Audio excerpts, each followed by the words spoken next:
So hello everyone and good morning सभी को। उम्मीद करता हूँ मेरी वॉइस प्रॉपर आ रही है सभी तक। एक बार कंफर्म करेंगे।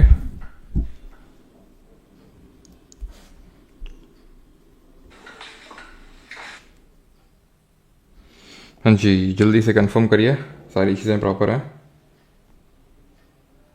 जल्दी आ गए। हाँ, अपनी आदतें सुधार रहा हूँ मैं धीरे धीरे भी। चलो, तो आज के इस फिजिक्स के लेक्चर में हम लोग स्टार्ट करेंगे साउंड। छोटा सा टॉपिक है ना, बहुत बड़ा टॉपिक नहीं है, जल्दी हो जाएगा। और इट्स ऑल गुड, ठीक है सर। प्लीज़ काजल जी जल्दी आएंगे, रुक जाइए, थोड़ा सा टाइम दीजिए, है ना।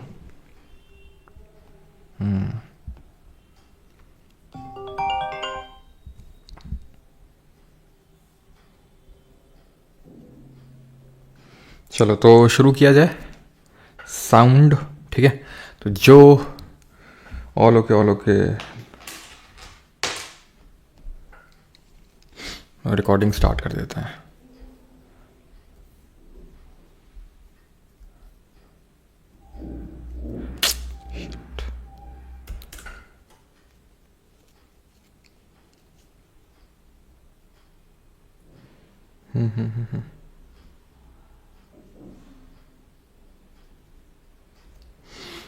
चलो तो सबसे पहले ये देखते हैं कि साउंड है क्या और साउंड प्रोड्यूस कैसे होती है। तो साउंड एक फॉर्म की एनर्जी है। साउंड एक फॉर्म की एनर्जी है और एनर्जी क्या है? कैपेसिटी ऑफ डूइंग वर्क की हम देख चुके हैं। साउंड प्रोड्यूस कैसे होती है? साउंड वाइब्रेटिंग ऑब्जेक्ट से प्रोड्यूस होती है। साउंड जब भी कोई ऑब्जेक्ट वाइब्रेट करता है तब साउंड प्रोड्यूस होती है, यानी वाइब्रेशंस होते हैं। जैसे कि फॉर एग्जांपल मैं बोल रहा हूँ तो जो मेरे वोकल कॉर्ड्स हैं, जो गले के अंदर मेरे वोकल कॉर्ड्स हैं, वो वाइब्रेट कर रहे हैं, जिसकी वजह से साउंड प्रोड्यूस हो रही है। एज सिंपल एज दैट, ठीक है। अब साउंड प्रोपोगेट कैसे करती है, उसके लिए उसको मीडियम चाहिए। अब उसी के बेसिस पे साउंड प्रोपोगेट का मतलब है कि साउंड चलता कैसे है, जो ध्वनि है वो चलती कैसे है, ठीक है। तो ध्वनि को चलने के लिए एक माध्यम की आवश्यकता होती है, एक मीडियम की नीड होती है। और इसी के बेसिस पे जो हम वेव्स होते हैं, क्योंकि ये जो साउंड है ये वेव के फॉर्म में, वेव एनर्जी एक ही चीज है, वेव एनर्जी एक ही चीज मान लो, वो एक ही चीज है। तो साउंड जो है वो वेव्स के फॉर्म में ट्रैवल करता है। अब वेव्स अगर हम बात करें तो कितने टाइप्स की होती हैं? तो जो हमारी वेव्स होती हैं ये दो टाइप की होती हैं, एक तो मैकेनिकल वेव और एक non mechanical waves. Mechanical wave वो होती हैं जिन वेव्स को कोई मीडियम चाहिए प्रोपोगेट होने के लिए। प्रोपोगेट होने के लिए कि मतलब चलने के लिए। चलने के लिए का मतलब है कि अगर मैं बोल रहा हूं तो आपको सुनाई दे रहा है। जैसे फॉर एग्जांपल यहाँ पे मैं बोल रहा हूँ, अगर मेरे रूम पे कोई होगा तो उसको आसानी से सुनाई देगा। क्यों? क्योंकि प्रोपेगेट कर पा रहा है। अब यही अगर मैं बोल दूं कि ये यहाँ पर वैक्यूम एकदम, वैसे तो मैं जी नहीं पाऊंगा बिना एयर के, लेकिन मान लेते हैं हाइपोथेटिकल केस, या फिर मान लेते हैं कि यहाँ पे इस बंद कमरे में, या फिर मान लेते हैं कि ये जहाँ पे से साउंड प्रोड्यूस हो रहा है और इस कान के बीच में कोई मीडियम है ही नहीं। यहाँ से मैं सक्शन पंप लगा के पूरा एयर निकाल लूं और सिर्फ यहाँ पर वैक्यूम बचे। ये साउंड भले जितना साउंड यहाँ से वाइब्रेट करेगा, लेकिन प्रोड्यूस तो हो रहा है लेकिन प्रोपोगेट नहीं हो रहा है। प्रोड्यूस क्यों हो रहा होगा? बिकॉज ये वाइब्रेट कर रहा होगा यहाँ पे कुछ, और प्रोड्यूस सुनाई क्यों दे रहा है? बिकॉज प्रोपोगेट कर रहा है, क्योंकि वो एक जगह से दूसरी जगह से जाके चल के जा रहा है वो। अब यहाँ पे जब मैं बोलता हूं कि साउंड जो है एक जगह से दूसरे जगह चल के जा रहा है, तो टेक्निकली अगर हम देखें तो गलत है एक तरह से। या फिर अगर मैं इसको रिफ्रेम करूं कैसे, कि एक्चुअल में जैसे साउंड है, तो अभी मैंने आपको बताया कि साउंड को चलने के लिए there is a medium required, और ऐसी वेव को मैकेनिकल वेव बोलते हैं। जिनको कोई मीडियम की रिक्वायरमेंट नहीं होती है उनको हम लाइट वेव्स बोलते हैं, उनको हम नॉन मैकेनिकल वेव बोलते हैं, जिसका उदाहरण लाइट वेव्स है। अब यहां पे बात ये आती है कि क्या ये पार्टिकल, जैसे फॉर एग्जांपल इसके कांटेक्ट में जो पार्टिकल हैं, जैसे मैं मुंह से बोल रहा हूं तो मेरे मुंह के कांटेक्ट में जो भी एयर के पार्टिकल होंगे, तो क्या ये चल के जाएंगे उस कान के पास? ये अपनी पोजीशन पे, अपनी मीन पोजीशन पे वहीं पे बरकरार रहेंगे। ये बस वाइब्रेट कर रहे हैं, जैसे हमारी पेंडुलम होती ना टू एंड फ्रो, इस तरह से अपनी मीन पोजीशन के अलोंग काइंड ऑफ इस तरह से मूवमेंट कर रही है। तो बस वैसे ही ये पार्टिकल क्या करेंगे, आगे पीछे आगे पीछे आगे पीछे आगे पीछे होंगे। इट इज लाइक जैसे कि फॉर एग्जाम्पल ये एक मान लेते हैं कोई बंदा खड़ा हुआ है, ठीक है, इसी के जस्ट सट के एकदम कांटेक्ट में, से मान लो सिर आपस में मिले हुए इनके, ठीक है, सिर आपस में इनके मिले हुए हैं, इस तरह से इस तरह से इस तरह से, ठीक है, इस तरह से। तो मैं एक को धक्का मारूंगा, आखिरी वाले को लगेगा। कैसे? क्योंकि भाई मैंने इसको मतलब चपक के खड़े हुए हैं, तो मैंने इसको मारा, इसने इसको ट्रांसफर किया उस चीज को, उसने इसको ट्रांसफर किया, उसने इसको ट्रांसफर किया, और फाइनली इस तक पहुंच गया। इसी तरह ही जो साउंड होता है वो ट्रेवल करता है मीडियम के थ्रू, मीडियम के पार्टिकल्स के थ्रू। पार्टिकल खुद जाके नहीं जाते हैं, ठीक है, पार्टिकल खुद नहीं जाते, नहीं तो उसको हम अगर खुद जाएं तो पार्टिकल मोशन बोल देते हैं उसको। ये वेव मोशन है, जहां पर पार्टिकल क्या करते हैं, वाइब्रेट करते हैं, और वाइब्रेट करके अपनी एनर्जी को ट्रांसफर करते हैं आगे वाले पार्टिकल तक। समझ में आ रहा है आपको? और वो वेव या फिर एनर्जी के फॉर्म में ट्रेवल करता है। तो क्या सर लाइट वेव में ऐसा नहीं होता है क्या? लाइट वेव में भी ऐसा ही होता है, ठीक है। अब यहीं से ही हम, ये तो अभी हमने मैकेनिकल और नॉन मैकेनिकल, मैंने आपको बताया कि मैकेनिकल वेव क्या होता है, नॉन मैकेनिकल वेव क्या होता है। पार्टिकल जो है अगर इस तरह से चल रहा है, इस तरह से आगे पीछे आगे पीछे आगे पीछे वाइब्रेट हो रहा है, जैसे कि यहां पर मैंने आपको दिखाया, ठीक है, तो ऐसी वेव्स को हम लॉन्गिट्यूडनल वेव्स बोलते हैं। इसको ज्योग्राफी के लॉन्गिट्यूड लैटिट्यूड से कनेक्ट मत कर देना। अच्छा जरा बताओ तो कमेंट में कि नंबर ऑफ लॉन्गिट्यूड कितने होते हैं, और सबसे सबसे लॉन्गेस्ट, ठीक है, सबसे लंबा लॉन्गिट्यूड कौन सा होता है, जानना चाहते हैं हम। नंबर कितने हैं लॉन्गिट्यूड्स के, और सबसे लॉन्गेस्ट लॉन्गिट्यूड कौन सा है। तो यहां पे लॉन्गिट्यूडनल मोशन, लॉन्गिट्यूडनल वेव में क्या होता है कि जो पार्टिकल होते हैं वो आगे पीछे, ये पार्टिकल है, ये आगे पीछे आगे पीछे आगे पीछे। यहां पे क्या होता है ट्रांसवर्स वेव में, ये इसको बोलते हैं अनुदैर्ध्य तरंग। आप समझ जाएंगे, बस धैर्य लगा के सुनते जाइएगा। तो ये अनुदैर्ध्य तरंग, और इसको बोलते हैं अनुप्रस्थ तरंग। क्या बोलते हैं? अनुप्रस्थ तरंग बोलते हैं इसको। पहले मैं आंसर देख लेता हूं जो मैंने क्वेश्चन पूछा था उसका, तब मैं आगे बढ़ता हूं।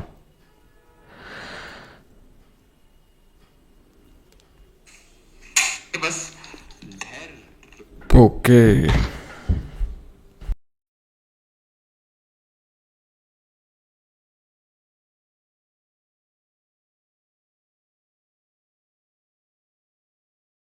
जाइएगा। तो ये अनुदैर्ध्य तरंग, और इसको बोलते हैं अनुप्रस्थ तरंग। क्या बोलते हैं? अभी सही आ रही है? शुरू में यार क्यों नहीं बताते तुम लोग? शुरू में बैठे रहते, जब क्लास शुरू हो जाती है तब जाके बताते फटी हुई वॉइस आ रही। जब मैं पूछा था वॉइस प्रॉपर आ रही, ऑल ओके ऑल ओके, तब ना समझ में आ रहा था तुम लोगों को, तब तो ऑल ओके हो रहा था। क्यों तब ऑल ओके और सब कर रहे थे? क्यों नहीं बताते तुम लोग? अभी भी आई थिंक फटी हुई वॉइस टाइप आ रही है क्या?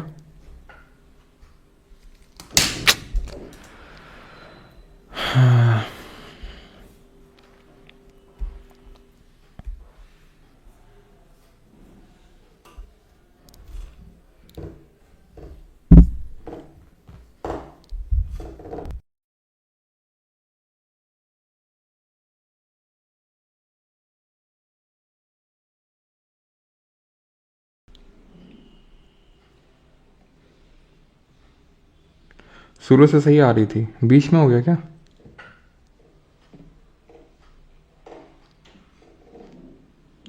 अभी कंफर्म करना। आपकी वॉइस को मीडियम नहीं मिल रहा है। अच्छा देखो तो यार आयरनी देखो, साउंड वाली क्लास में ही साउंड खराब हो गया। शुरू से सही आ रही थी, बीच में हो गया क्या? अभी ठीक है ना? अभी मीडियम मिल गया। बेटा दीपक यहीं से चप्पल फेंक के मारेंगे तुम्हारी पूरी भांग उतर जाएगी जो इस तरह के शब्दों का उपयोग किया तो। बोल रहा भांग पिए थे क्या सर आप? अभी तुम्हारी भांग उतार देंगे पूरी। इतना चिल्ला रहे थे, अब तुम लोग इतना चिल्ला रहे थे तो, लेकिन क्योंकि बात ये है ना कि कमेंट सेक्शन और मेरे बीच में, ठीक है, मीडियम नहीं है, तो तुम लोग का वॉइस आ नहीं रहा था। चलो भाई चलो चलो चलो चलो। भांग बेटा तुम लोग पिए थे, तभी होता है कि ना जब आदमी भांग पी लेता है तो उसका दिमाग ना काम नहीं करता ढंग से, तो उसको भनभनाहट की आवाज़ें आती हैं, उसको कुछ सुनाई नहीं देता ढंग से। तो बेटा तुम लोगों ने, इसका मतलब अभी तक तुम लोग की उतरी नहीं है भांग, है ना। चलो तो बेटा आंसर बताओ इसका। नंबर ऑफ लॉन्गिट्यूड कितने हैं और सबसे लॉन्गेस्ट लॉन्गिट्यूड कितना है, वो सब छोड़ो, वॉइस वॉइस ठीक हो गई है। ये बताओ कि नंबर कितना, लॉन्गिट्यूड के 360। ओके,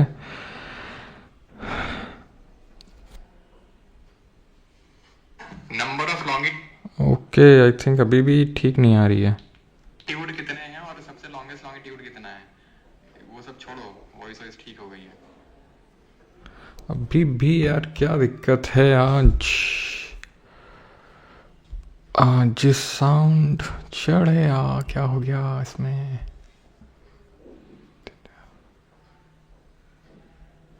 डिफॉल्ट ये थी।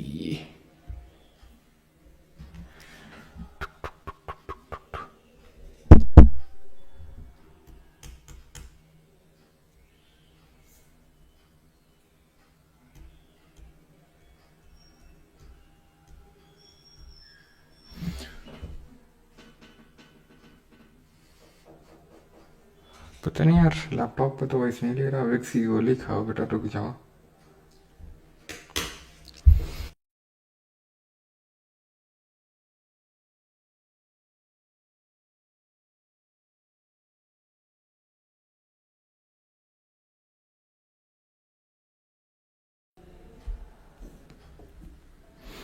अभी आई थिंक प्रॉपर आ रही होगी, जरा एक बार कंफर्म कर देना। ये तो आई थिंक कुछ ओके, सॉरी सॉरी सॉरी, दिक्कत कहीं नहीं है, दिक्कत समझ में आ गया। ये मम्मी ने क्या किया है, इसको माइक को पोंछा है, माइक में पोंछा लगाया गया है और इसमें गेन करके नॉब होता है, उस गेन को बहुत बढ़ा दिया है, जिसके चलते अब रोबोटिक आ रही है भारी।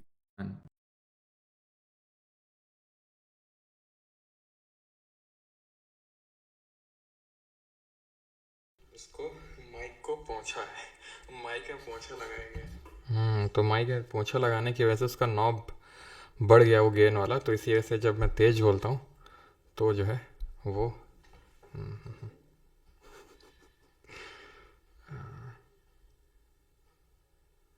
अभी देखो तेज बोलने पर भी वॉइस फट नहीं रही होगी, जरा बताओ, जल्दी से बताओ।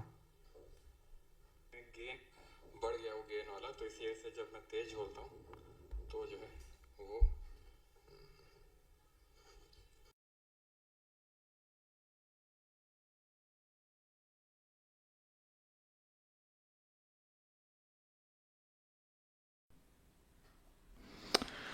अभी बताओ फाइनली प्रॉपर है कि नहीं। ये पता नहीं क्या हो गया आज वॉइस में, एक बार कंफर्म करना अभी फाइनल।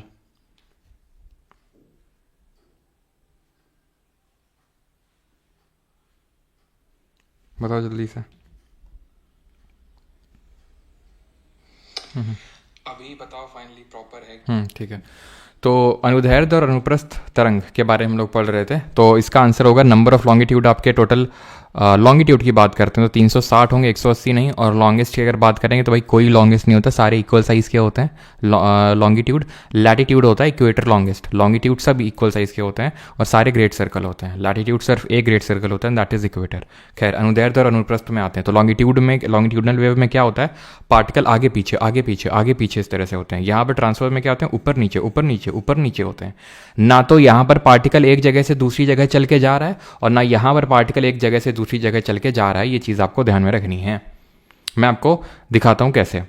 ये आप यहाँ पर मैं वीडियो प्ले कर रहा हूँ, आप देखेंगे समझ में आएगा आपको कि लॉन्गिट्यूड और ट्रांसवर्स में क्या अंतर होता है। शायद आपको समझ में आया होगा। देखो फिर से मैं प्ले करता हूँ। अरे यार प्ले क्यों नहीं हो रहा है। चलो तो यहाँ पर देखिए आपको कुछ आपको चलता हुआ नज़र आ रहा है। ये चलता हुआ क्या है, आपने देखा होगा ऐसे कुछ चलता हुआ नज़र आ रहा है, वो है आपकी एनर्जी जो चलती हुई नज़र आ रही है। यहाँ पर जो ऐसे ऊपर नीचे हो रहा है, एक्चुअल में क्या स्प्रिंग का छल्ला तो आगे जा नहीं रहा है, वो तो ये तो यहीं का यहीं है, बस ऊपर नीचे हुआ, ये ऊपर नीचे हुआ। यहाँ पर भी एनर्जी का ट्रांसफर हुआ, यहाँ पर भी एनर्जी का ट्रांसफर हुआ, लेकिन यहाँ पर जो मीडियम का कॉन्स्टिट्यूएंट है, फिर मीडियम के पार्टिकल हैं, वो ऊपर नीचे हुए। जैसे कि आपने तालाब है, तालाब एकदम रुका हुआ है, स्टैटिक है उसमें अगर कोई जैसे पत्थर ड्रॉप करो, ठीक है, कुछ ऐसी तरंग उठाओ, तो ऐसे आपने देखा होगा ना यार, जैसे कि कोई पत्ता वत्ता पड़ा होता है तालाब में और उसमें तरंग उठती है, तो पत्ता तो वहीं पे रहता है ना, तरंग शांत भी हो जाती है तो पत्ता वहीं का वहीं रहता है, पत्ता वहीं का वहीं रहता है, तो थोड़ी ना पत्ता कहीं चला गया, वो बस ऊपर नीचे उठा, यानी कि जो पार्टिकल है वो ऊपर नीचे हुए और उसके थ्रू एनर्जी ट्रैवल करी। समझ में आ रहा है आपको? ना तो ट्रांसवर्स में ना तो लॉन्गिट्यूडनल में पार्टिकल चल के नहीं जा रहा है, वो एनर्जी चल के जा रही है, बिकॉज कॉन्स्टिट्यूएंट पार्टिकल वाइब्रेट कर रहे हैं। अब अगर वो वाइब्रेट कर रहे हैं इस तरह से, जिस डायरेक्शन में, इसी डायरेक्शन में वेव प्रोपोगेट कर रही है, यहाँ पर भी ऐसे ही वेव का प्रोपोगेशन हो रहा है एनर्जी का। लेकिन अगर इसके परपेंडिकुलरली अगर मीडियम के पार्टिकल वाइब्रेट करेंगे तो ट्रांसवर्स, और अगर उसके पैरेलली ही वाइब्रेट करेंगे जिस डायरेक्शन में वेव चल रही है तो उसको लॉन्गिट्यूडनल बोलेंगे। क्लियर है आपको? तो जो हमारी साउंड वेव होती है वो लॉन्गिट्यूडनल होती है। साउंड हमारी ऐसे चल के नहीं जाती है, इस तरह से वाइब्रेशन नहीं होता है। साउंड में हमारा इस तरह से वाइब्रेशन होता है, आगे पीछे आगे पीछे आगे पीछे। समझ में आई आपको बात? तो आप ये चीज़ देख पा रहे हैं, ये लॉन्गिट्यूडनल वेव का एग्जाम्पल है। यहाँ पर वेव को बना रखा है किस तरह से, यहाँ पर कंप्रेशन हो रहा है, फिर रिलीज हो रहा है, फिर कंप्रेशन हो रहा है, फिर रिलीज हो रहा है, फिर कंप्रेशन हो रहा है, फिर रिलीज हो रहा है। यानी कि एक ऐसा पॉइंट है जहाँ पर प्रेशर या डेंसिटी बहुत ज़्यादा है वेव की, फिर बहुत कम है, बहुत ज़्यादा है, बहुत कम है, बहुत ज़्यादा है, एंड देन बहुत कम है। तो इस तरह से क्या हो रहा है, इस तरह से आपका जो पार्टिकल्स हैं वो वाइब्रेट करेंगे। जब वाइब्रेट करके आपस में पास आते हैं तो कंप्रेशन हो जाता है, इसको बोलते हैं कंप्रेशन। इसको क्या बोलते हैं? इसको बोलते हैं कंप्रेशन, दबाव। और हिंदी में देखते जाएंगे, जो हिंदी मीडियम वाले स्टूडेंट हैं, आपकी पीपीटी की पीडीएफ अपलोड हो चुकी है, तो वहाँ पर आप देखते जाएंगे। और इसको बोलते हैं रेयरिफैक्शन। इसको रेयर फैक्शन नहीं, रेयरिफैक्शन बोलते हैं। पहले मैं भी इसको रेयर फैक्शन नहीं बोलता था, लेकिन फिर एक दिन मौसी ने बताया रेयरिफैक्शन बोलते हैं बेटा इसको। ठीक है, तो यहाँ पर आप देख पा रहे हैं जैसे स्पीकर से साउंड निकला, साउंड जैसे ही निकला तो जो मीडियम के पार्टिकल्स हैं वो ऐसा पॉइंट आएगा जहाँ पर एक साथ नज़दीक आ जाएंगे, कंप्रेस हो जाएंगे, तो प्रेशर ज़्यादा होगा, डेंसिटी ज़्यादा होगी, देन थोड़ा सा रिलीज हो जाएगा, देन यहाँ प्रेशर या डेंसिटी ज़्यादा, देन यहाँ कम, ज़्यादा, कम, ज़्यादा, कम, ज़्यादा, कम। इसके बेसिस पर हम एक ग्राफ बनाएंगे, इसके बेसिस पर एक हम ग्राफ बनाएंगे। और ये ग्राफ जो है, मैं एक बार देख लेता हूँ, वॉइस तो ठीक है ना सर? आपका पॉडकास्ट कब आएगा? आज आएगा या तो कल आएगा? अगर आज आएगा तो 4 बजे तक आ जाएगा, आई थिंक 4-5 तक, नहीं तो फिर कल आएगा। ठीक है, कोशिश करेंगे कि आज ही आ जाए, है ना? तो पॉडकास्ट पे पॉडकास्ट आएंगे भी, आपको इसी चैनल पे देखने को मिलेंगे, है ना? तो हमने सोचा पॉडकास्ट इतने हो रहे हैं तो हम भी थोड़ा सा, है ना, बहती गंगा में हाथ धो लें। तो यहाँ पर आप ध्यान से देखेंगे तो अब हम यहाँ पर क्या करने वाले, ग्राफ बनाने वाले हैं, ग्राफ बनाने वाले हैं। तो जहाँ पर क्या होगा, जहाँ पर ये सब मीडियम के पार्टिकल पास पास होंगे, जहाँ पर प्रेशर या फिर डेंसिटी बहुत ज़्यादा होगी, तो हम एक उछाल बनाएंगे। यहाँ पर बहुत ज़्यादा है तो हमने एक उछाल बनाया। देन जब ये आपस में दूर दूर हो जाएंगे, डेंसिटी या प्रेशर कम हो जाएगा, तो ढलान बनाएंगे। जब फिर से यहाँ पर पास पास आ जाएंगे, एक उछाल बनाएंगे, देन फिर से दूर दूर जाएंगे, एक ढलान बनाएंगे। तो इसको इंग्लिश में क्या बोलते हैं? तो ये जो ऊपर गया इसको बोलते हैं क्रस्ट, और जो नीचे गया इसको बोलते हैं ट्रफ। तो ये जो ऊपर उठा एकदम, इसका जो जेनिथ है क्रस्ट, और इसका जो नादिर है वो ट्रफ। बेटा ऐसे ही नहीं समझो हमको, पूरा अंग्रेजी का वो क्या भी याद है हमें भी, हाँ ठीक है। तो ये जेनिथ या जो टॉप है वो क्रस्ट है, और जो एकदम बॉटम है उसको हम ट्रफ बोलते हैं। याद रहेगा इतना चीज़। अब है क्या, अब बहुत लोग लग रहा होगा सर जैसे नहीं अमिताभ बच्चन वो दिमाग पकड़े रहता है, उसका दिमाग भन्ना जाता है, या फिर अभिजीत का दिमाग घूमने लगता है, उसी तरह से कि अभी आपने बोला कि साउंड वेव जो है लॉन्गिट्यूडनल होती है। सही सही बताना जेन्युइनली कि ये डाउट आया कि नहीं जब ये मैं बताने जा रहा हूँ, सही सही। ठीक है, हो सकता है जब से आपने पढ़ा हो 9th से लेकर, चाहे भले आपके 12th में भी आपके साइंस हो, फिर भी मैक्सिमम लोग हो सकता है यही डाउट हो आज तक। ये लॉन्गिट्यूडनल जो होता है, ये अभी आपने बोला कि साउंड तो लॉन्गिट्यूडनल होता है, और आपने बनाया भी वैसे ठीक है, ये कंप्रेशन हो गया और ये रेयरिफैक्शन हो गया, लेकिन ये तो आपने ट्रांसवर्स वेव बना दी ना, उसका ग्राफ तो ऐसे ऐसे बनता है। ये तो अपने ट्रांसवर्स वेव बना दी भाई, मैंने वेव नहीं बनाई है, ये ग्राफ बनाया है मैंने। ये लॉन्गिट्यूडनल वेव ही है, जो इस तरह से मीडियम के पार्टिकल चल रहे हैं वो ग्राफ बनाया है मैंने। ये मत सोचना कि मीडियम के पार्टिकल ही तो ऊपर नीचे जा रहे हैं, ऊपर नीचे जा रहे हैं, ना भाई, ये वेव है ही नहीं, ये तो ग्राफ है। मैं बोल रहा हूँ जहाँ पर ये कंप्रेशन है तो वहाँ मैं उठा देता हूँ, जहाँ रेयरिफैक्शन है वहाँ गिरा देता हूँ, जहाँ कंप्रेशन है वहाँ उठा देता हूँ, जहाँ रेयरिफैक्शन वहाँ गिरा देता हूँ। इसको ट्रांसवर्स वेव्स मत मानना, बिल्कुल ट्रांसवर्स वेव्स में ऐसे ही होता है, लेकिन ये वेव नहीं है, ये ग्राफ है। ठीक, अब इसमें कुछ टेक्निकल टर्म्स होते हैं, वो टेक्निकल टर्म्स को भी हम समझेंगे कि भाई वेवलेंथ क्या होती है, फ्रीक्वेंसी क्या होती है, एम्पलीट्यूड क्या होता है, टाइम पीरियड क्या होता है, तो ये सारी चीज़ें। ठीक है, तो यहां पर अब हम आते हैं एक एक करके, जो कैरेक्टरिस्टिक्स हैं साउंड वेव की वो पढ़ते हैं। फ्रीक्वेंसी सबसे पहले पढ़ते हैं, वो भूल जाओ जो लिखा हुआ है, जितना हम बता रहे हैं उतना भी फोकस करो। फ्रीक्वेंसी क्या होती है? तो फ्रीक्वेंसी का मतलब होता है नंबर ऑफ वाइब्रेशंस पर सेकेंड। लिख लो, नंबर ऑफ वाइब्रेशंस पर सेकेंड। एक सेकेंड में कितना बार वाइब्रेशंस हो रहे हैं, तो उसको बोलते हैं फ्रीक्वेंसी। ठीक है, जैसे कि यहां से वेव शुरू हुई, क्रस्ट क्रिएट किया, ट्रफ क्रिएट किया, और ये यहां पर आ गया, इसको बोलते हैं एक साइकिल। एक साइकिल या फिर बोले तो लैम्डा वेवलेंथ। पहले वेवलेंथ ही ना समझ लें, वेवलेंथ लिखा ही नहीं है, तो वेवलेंथ मुझे तुम्हें यहां पे समझाना पड़ेगा। पहले वेवलेंथ समझो, वेवलेंथ क्या होता है। वेवलेंथ क्या होता है, तो यहां से वेव शुरू हुई, या फिर वेवलेंथ को हम तीन तरह से एक्सप्रेस कर सकते हैं, पता है कैसे? ये क्रस्ट है, इसका टॉप से लेकर अगला वाला क्रस्ट, इसको बोलते हैं वेवलेंथ या लैम्डा। यानी कि यहां से लेकर अगर फिर मैं अगले वाले क्रस्ट तक चला जाऊं, यहां तक, अगेन बोलेंगे लैम्डा। फिर अगर मैं यहां से लेकर अगले वाले क्रस्ट तक चला जाऊं, इसको बोलेंगे लैम्डा। या फिर व्हाट, ये हमारा ट्रफ, यहां से लेकर अगर मैं अगले वाले ट्रफ तक चला जाऊं, इसको भी लैम्डा बोलेंगे। यहां से लेकर मैं अगले वाले ट्रफ तक चले जाऊं, इसको भी लैम्डा बोलेंगे। या फिर यहां से लेकर एक ट्रफ, एक क्रस्ट, और फिर से वेव आ गई यहां पर, इसको भी एक लैम्डा बोलेंगे। यहां से एक ट्रफ, एक क्रस्ट, फिर से वेव यहां गए, इसको भी लैम्डा बोलेंगे। तो समझ में आ रहा लैम्डा है क्या? लैम्डा है वेव की लेंथ। एक वेव का मतलब होता है एक उछाल, एक गिरावट और एक उछाल, तो इसको मैं बोल दूंगा वेवलेंथ। इसको यहां से यहां तक बोल दूंगा वेवलेंथ। या फिर अगर ये फिर से गिरेगी ऐसे करके, ऐसे, तो इसको भी बोल दूंगा वेवलेंथ। समझ में आई बात? आपको समझ में आई कि नहीं बात? क्लियर? तो यहां पर ऊपर मतलब होता है कि हाई डेंसिटी, नीचे का मतलब होता है लो डेंसिटी, और ये जो लाइन ड्रॉ करी है, it is the average density या फिर मीन। अभी मैंने बताया ना कि जो हमारे पार्टिकल होते हैं वो पेंडुलम की तरह इस तरह से मीन पोजीशन के अलोंग इस तरह से cut cut cut cut cut cut cut इस तरह से चलते हैं, तो ये मीन पोजीशन है। समझ में आई बात? पहले ये मुझे बताओ, वेवलेंथ समझ में आया? वेवलेंथ क्या होता है? वेव की लेंथ, और वेवलेंथ को लैम्डा से रिप्रेजेंट करते हैं, इसको बोलते हैं लैम्डा। ये होती है वेवलेंथ, तरंग दैर्ध्य हिंदी में बोलते हैं इसको। और इसकी जो यूनिट होती है, इसकी जो यूनिट होती है वो मीटर होती है। क्या होती है? मीटर। ठीक है, क्लियर? आगे बढ़ते हैं। तो ये मैं फ्रीक्वेंसी आपको समझा रहा था, नंबर ऑफ वाइब्रेशंस पर सेकंड, यानी वेव, ये यहां से लेकर यहां तक एक वेव हो गई ना, यानी इसको एक साइकिल बोलेंगे। ठीक, अब ये यहां पर लिखा हुआ है 20 मिली सेकेंड में एक साइकिल हो रहा है। ठीक है, यहां पर वही हम देख रहे हैं 20 मिली सेकेंड में 1, 2, 3, 4 साइकिल हो गई। तो फ्रीक्वेंसी किसकी ज्यादा हुई? नीचे वाले की। क्यों?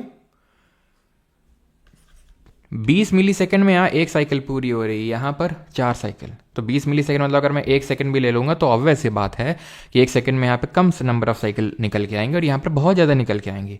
यानी कि इसकी फ्रीक्वेंसी इसके कंपैरिजन में 4 गुना है। कितनी बार वाइब्रेट, कितने नंबर ऑफ वाइब्रेशन हो रहे हैं एक सेकंड में, that is called as frequency.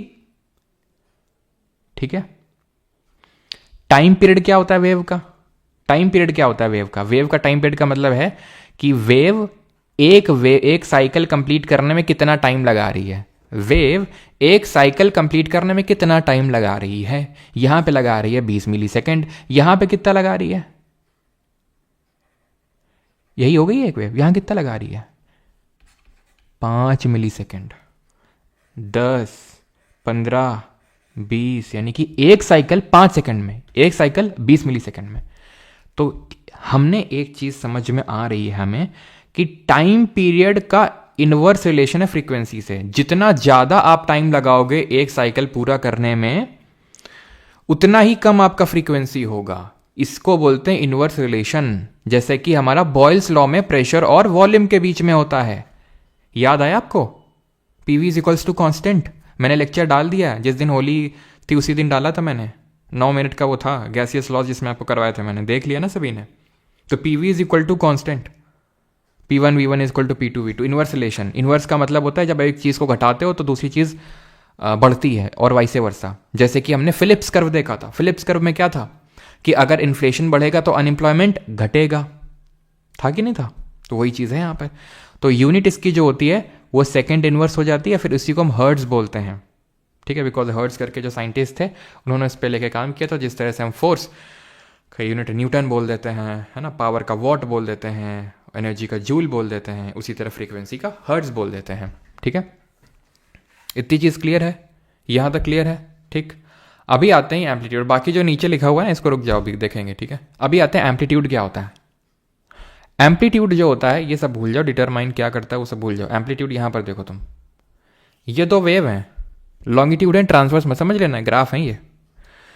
तो जैसे मैं लॉन्ग कैसे समझाऊँ, ये जो आपको दिख रहा है ना, ये इसको एम्पलीट्यूड बोलते हैं। किसका एम्पलीट्यूड ज़्यादा है? सिंपल यार, इसका ज़्यादा है। और पता है जब तेज बोलता हूँ मैं, जैसे अगर मैं बोल रहा हूँ अभी जिस टोन में बोल रहा हूँ, तो अगर उसका अगर ग्राफ ये है, तो अब मैं जिस टोन में बोल रहा हूँ उसका ग्राफ ये है। क्यों? क्योंकि अब मैं तेज बोल रहा हूँ तो ऊपर तक उठेगा ये, यानी उसका एम्पलीट्यूड ज़्यादा होगा। यानी कि लाउडनेस जो है वो एम्पलीट्यूड पे डिपेंड करता है, फिर एम्पलीट्यूड लाउडनेस पे, वही लाउडनेस एम्पलीट्यूड पे डिपेंड करता है। हाई लाउड साउंड है, जैसे कि अभी मैंने बोला जोर से, इसका मतलब ये है कि अगर आप इसका ग्राफ प्लॉट करेंगे तो एम्पलीट्यूड ज़्यादा निकल के आएगा। लेकिन अभी जिस टोन में बोल रहा हूँ आराम से धीरे धीरे, तो उसका ऐसे निकल के आएगा, एम्पलीट्यूड उतना ऊंचा नहीं जाएगा वो, समझे आप। तो यूनिट जो होती है लाउडनेस की वो डेसिबल होती है। कितनी होती है? डेसिबल। और यूजुअली जो 130 तो नहीं, इसको 130 तो नहीं, लेकिन हाँ 80 आप कर सकते हो। 80 डेसिबल से ऊपर जो होता है वो आपका लाउड साउंड नॉइज़ कंसिडर किया जाता है, ठीक है। मतलब जो 0 से लेकर आप ये समझ सकते हो कि 80 डेसिबल तक जो साउंड होता है वो ठीक माना जाता है, लेकिन 80 डेसिबल से ऊपर जो साउंड होता है वो सेफ नहीं माना जाता है, ठीक है। उसको हार्मफुल कंसिडर किया जाता है 80 से ऊपर, या फिर कहीं कहीं 85 डेसिबल से ऊपर जो होता है, ठीक है, क्लियर। और अगर आपका ये 130 से ऊपर हुआ ना, तो ये हार्म तक कॉज कर सकता है, ठीक है, ये इमीडिएट हार्म कॉज कर सकता है। तो ये हम बोल सकते हैं कि 0 से लेके 80 डेसिबल तक इसको सेफ कंसिडर किया जाता है। और इसके ऊपर तो मतलब थोड़ा सा अनसेफ चला जाएगा, जैसे कि आप होली वगैरह में अभी आप बजा के खूब नाचे हो गए, है ना, तो वो सब होते हैं 80 डेसिबल। और अगर 130 डेसिबल से ऊपर है तो एकदम इमीडिएट हार्म कॉज कर सकता है, क्लियर है। तो amplitude can be defined as the loudness of the amount of maximum displacement of vibrating. तो कितना ज़्यादा डिस्प्लेस हुआ है अपनी मीन पोजीशन से। वही पेंडुलम वाला अगर मैं एग्जांपल लूँ, तो पेंडुलम अगर यहाँ से यहाँ डिस्प्लेस हुई है, इसका मतलब ये ज़्यादा डिस्प्लेसमेंट नहीं, ज़्यादा एम्पलीट्यूड नहीं है। यहाँ से यहाँ अपनी कितना मीन पोजीशन से अपना कितना हो गया, जैसे कि जो मेरा पार्टिकल है ऐसे वाइब्रेट हो रहा था ना, ऐसे वाइब्रेट हो रहा था साउंड वेव में, लॉन्गिट्यूडनल वेव में ऐसे तो वाइब्रेट हो रहा था आगे पीछे। अब अगर ये पार्टिकल ऐसे जाए ना, बहुत दूर तक जाए, इसका मतलब होता है वो लाउड साउंड है, उसका एम्पलीट्यूड ज़्यादा है। समझ में आपको कि अगर थोड़ा सा मतलब उतना दूर ना जाए अपनी मीन पोजीशन, ये मीन पोजीशन है, अगर ज़्यादा दूर ना जाए तो मतलब लेस एम्पलीट्यूड का है, लो उसका काइंड ऑफ लाउडनेस होगा। इसमें बहुत ज़्यादा लाउडनेस है बिकॉज अपनी मीन पोजीशन से बहुत ज़्यादा दूर गया वो। समझ में आती है बात आपको? ठीक है। अब आ जाते हैं पिच, लाउडनेस एंड ये सारी चीज़ें क्या होती हैं। तो लाउडनेस आप समझ गए हैं, और सर जो पिच होती है, पिच वो आपकी फ्रीक्वेंसी पे डिपेंड करती है। जैसे लड़कियों की जो पिच होती है, जैसे लड़की नहीं पतली आवाज़ होती है, श्रिल आवाज़ होती है, तो उनकी लड़कियों की, जैसे अगर मैं अभी बोल रहा हूँ तो ठीक है, तो उसकी पिच ज़्यादा हुई। लेकिन अभी अगर मैं बोलूँ अमिताभ बच्चन की आवाज़ में कि आप सुन रहे हैं दूरदर्शन, ठीक है, आप देख रहे हैं कौन बनेगा करोड़पति, तो इसका जो फ्रीक्वेंसी है वो कम है। क्यों? क्योंकि ये श्रिल वॉइस नहीं है, ठीक है। श्रिल क्या होती है? लड़कियों की जो वॉइस होती है वो श्रिल होती है, लड़कों की जो वॉइस होती है वो श्रिल कम होती है, उसकी फ्रीक्वेंसी कम होती है। लड़कियों की वॉइस की फ्रीक्वेंसी ज़्यादा होती है। तो आप मुझे बताओ, एक मस्कीटो को लेता हूँ मैं, ठीक है, और एक लायन को लेता हूँ, किसकी वॉइस की फ्रीक्वेंसी ज़्यादा होगी? बताओ जल्दी से, बताओ जल्दी से, किसकी फ्रीक्वेंसी ज़्यादा होगी? जल्दी जल्दी जल्दी जल्दी। सर एक बार काट लो बेटा यहाँ पर कोई शो नहीं चल रहा है? जल्दी बताओ। लायन की ज़्यादा होगी? बिल्कुल गलत जवाब, मस्कीटो की ज़्यादा होगी, ठीक है, क्योंकि मस्कीटो की आवाज़ शिल होती है।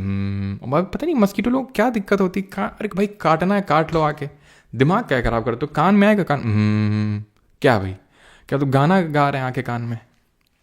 पता नहीं क्यों, आज तक किसी को पता है कान, ये कान में आके क्यों ऐसा वाइब्रेट करते हैं? कौन से वाइब्रेशन देना चाहते हैं? कुछ बताना चाहते हैं क्या अपने को जो अपन लोग समझ नहीं पाते हैं? अरे भाई काटना है आके काट लो, लेकिन कान में आके बू बू क्यों करना होता है इनको?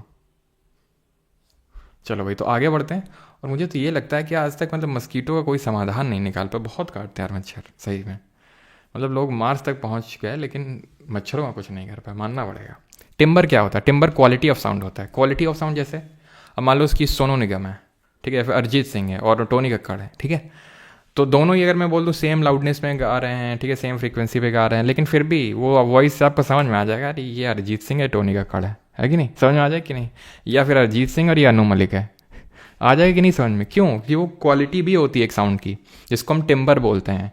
और जब साउंड को हम जो डिफरेंट फ्रीक्वेंसी का जो साउंड होता है उसको अगर हम मिला देते हैं, मिक्सचर कर देते हैं, तो उसको हम नोट बोलते हैं, ठीक है, उसको हम नोट बोलते हैं। खून चाहिए बोल रहा है, अच्छा खून चाहिए तो ले ले भाई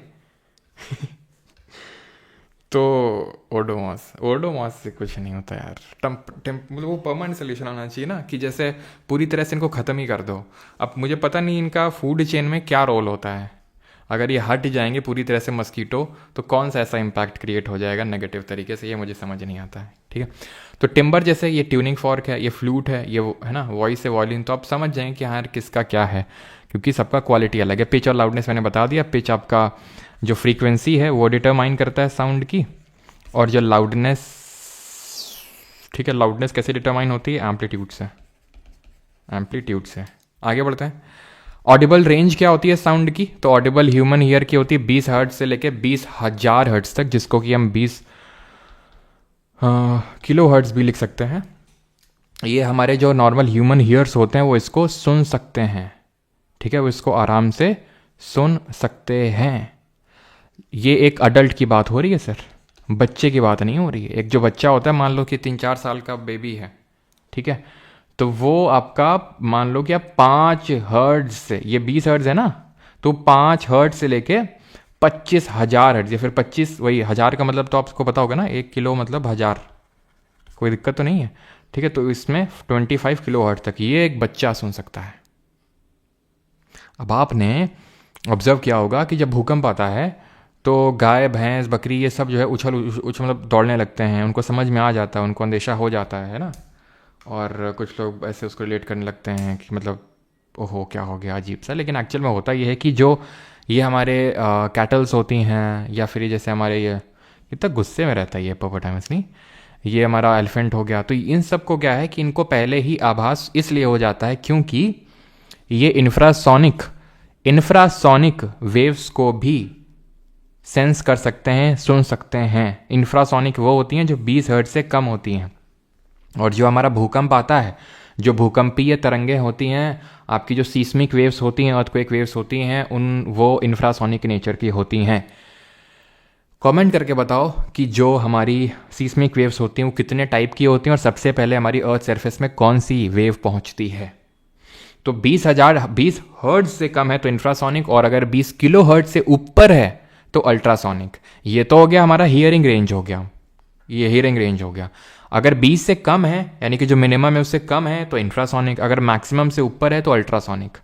अल्ट्रासोनिक कौन सुन सकता है? जैसे हमारा चमगादड़ है, ये बैट है, डॉल्फिन है, वेल है, ठीक है, ये सब जो है ये अल्ट्रासोनिक भी सुन सकते हैं, इनमें ये काबिलियत है, खासियत है। क्या और मैंने पूछा था आपसे, क्या पूछा था? हाँ, तो सिस्मिक वेव 2 तरह की होती हैं, body wave, surface waves. Body wave 2 तरह की होती हैं, पी वेव, एस वेव, और उसमें से जो सबसे पहले पहुंचती है भाई 3 तरह की नहीं होती, मेनली तो हम 2 तरह में क्लासिफिकेशन करते हैं दीपुंदू वैसे तो, बॉडी और सरफेस। बॉडी में होती है पी और एस, तो पी वाली सबसे पहुंचती है जल्दी, है ना, चप्पल लेके हाथ में, हम फर्स्ट, और इसी वजह से it is the first to be recorded on the seismograph. Seismograph में सबसे पहले। सर मेरा खून पी के एक मच्छर जिम कर रहा, अच्छा चलो भाई, तो ये चीज़ क्लियर हो गई यहाँ तक, इंफ्रासोनिक और अल्ट्रासोनिक। अब ये सब सोनिक क्या होता है भाई? सोनिक क्या होता है? सोनिक का मतलब है कि भाई आपका, हम बोल सकते हैं कि साउंड का स्पीड जो है, पहले हमने साउंड का स्पीड नहीं पढ़ा ना एयर में, पहले वो समझ लेते हैं, देन ये सोनिक वॉनिक पे आते हैं, ठीक है। चलो पहले तो हम ये देख लेते हैं कि स्पीड ऑफ साउंड होती कितनी है। तो स्पीड ऑफ साउंड नॉर्मली जो होती है वो हम 343 मीटर पर सेकेंड कंसिडर करते हैं एयर में, और आई थिंक 30 डिग्री सेल्सियस पे लगभग, ठीक है। अगर हम 25 डिग्री सेल्सियस पे बात करेंगे तो लगभग 330 मीटर पर सेकेंड होता है, और अगर हम 0 डिग्री सेल्सियस पे बात करेंगे तो ये 320 मीटर पर सेकेंड से भी कम होती है। इन जनरल अगर हम बात करें मैटर की डिफरेंट जो स्टेट होती हैं, अगर आपको याद आ रहा हो केमिस्ट्री जो हमने पढ़ा था बहुत सालों पहले की बात है, याद करो कभी पढ़ा था केमिस्ट्री मैटर, याद है कुछ? तो सॉलिड, लिक्विड, गैस, हमने 3 प्राइमरी फॉर्म्स ऑफ मैटर पढ़े थे। इनमें मेन डिफरेंसेस क्या थे? डिफरेंसेस ये थे कि भाई सॉलिड में जो पार्टिकल होते हैं बड़े कंडेंस्ड होते हैं, मतलब बड़े क्लोज टाइटली पैक्ड होते हैं। लिक्विड में क्या होते हैं? लिक्विड में थोड़ा सा लूजली पैक्ड होते हैं, और गैस में तो फ्रीली मूव कर रहे हैं, वहाँ पर तो कोई दिक्कत ही नहीं है। तो क्योंकि यहाँ पर बड़े पास में हैं, तो आपको नहीं लगता कि बड़ी आसानी से एनर्जी ट्रांसफ़र हो जाएगी, बड़ी आसानी से एनर्जी ट्रांसफ़र हो जाएगी। तो इसी वजह से साउंड की जो स्पीड होती है वो सॉलिड में सबसे ज़्यादा होती है, देन लिक्विड, देन गैस। अब यहाँ पर बेचारे को जाना पड़ेगा उठ के, भाई उसको दे देना, वो बोलेगा भाई उसको दे देना, इस तरह से। तो सॉलिड में भी अगर हम बात करें तो एल्यूमिनियम में सबसे हाईएस्ट होती है, ध्यान रखना। तुम स्टेनलेस स्टील, तुम्हें हो सकता है याद हो, स्टेनलेस स्टील में नो डाउट होती है काफ़ी तेज, लेकिन स्टेनलेस स्टील से भी अगर ज़्यादा पूछ लेना स्पीड किस में होती है तो एल्यूमिनियम में होती है। एल्यूमिनियम की एक और का नाम बताओ। तो 6420 मीटर पर सेकेंड, निकल में 6040, स्टील 5960, आयरन 5950, ब्रास किसका अलॉय होता है ये बताओ, देन ग्लास। मतलब क्या सब में आपको याद करनी है? नहीं, सब में आपको याद करने की जरूरत नहीं है, आप एल्यूमिनियम और निकल याद कर लो बस। बाकी ये जो मैंने बताया था 343 और 330, ये थोड़ा सा ध्यान रख लो, ठीक है। तो एल्यूमिनियम की एक और हो जाएगी जैसे कि बॉक्साइट, है ना। बॉक्साइट के सबसे टॉप मोस्ट प्रोड्यूसर कौन है? ऑस्ट्रेलिया पूरे वर्ल्ड में, और इंडिया में उड़ीसा है आपका, है ना। और अगर बात करेंगे जैसे ब्रास की, तो ब्रास है आपका कॉपर और जिंक का। ब्रॉन्ज किसका है? कॉपर और टिन का। स्टील किसका है? जल्दी से बताओ एलॉय किसका होता है? अब वाटर, अगर लिक्विड में बात करें वाटर में ही, तो वाटर में एक तो सी वाटर, एक डिस्टिल्ड वाटर है। सी वाटर का मतलब है समुद्र का पानी, डिस्टिल्ड जो हम पीते हैं, है ना, प्योर वाटर एकदम। तो सी वाटर में ज़्यादा होगी, क्यों ज़्यादा होगी? क्योंकि उसमें पार्टिकल्स ज़्यादा हैं। आप खुद सोचो, उसमें एक वाटर के मॉलिक्यूल तो है ही, प्लस सॉल्ट का मॉलिक्यूल भी है ना। जैसे कि जो हमारा ये वाटर है, इसको हम कंसिडर कर सकते हैं प्योर मैटर। इस मैटर प्योर वाले चैप्टर में पढ़ा था ना कि मैटर 2 तरह के, प्योर हो सकता है और इम्प्योर। इम्प्योर तो नहीं, लेकिन हाँ मिक्सचर, प्योर और मिक्सचर।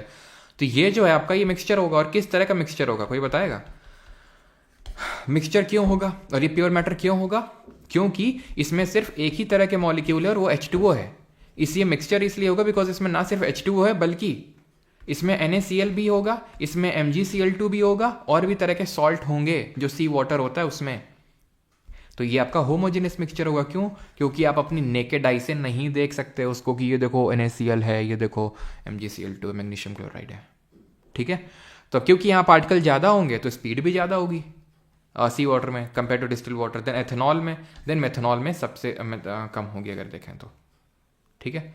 गैस की अगर बात करेंगे तो हाइड्रोजन में सबसे ज़्यादा होती है, then helium, then air, oxygen, यानी कि हाइड्रोजन में अच्छी खासी होती है। तो हाइड्रोजन वाला ध्यान रख लेना थोड़ा सा, और डिस्टिल या सी वाटर वाला थोड़ा सा ध्यान रख सकते हो कि 1500 से थोड़ा सा ज़्यादा सी वाटर, 1500 से थोड़ा सा कम डिस्टिल वाटर। क्योंकि कभी कभी पूछ लेता है, और अगर आप रेलवे की प्रिपरेशन कर रहे हैं, रेलवे के एग्जाम देने जा रहे हैं, तो प्लीज़ ये वैल्यूज़ तो ज़रूर याद कर लीजिएगा, बिकॉज रेलवे में तो डायरेक्टली पूछ लेता है, ठीक है।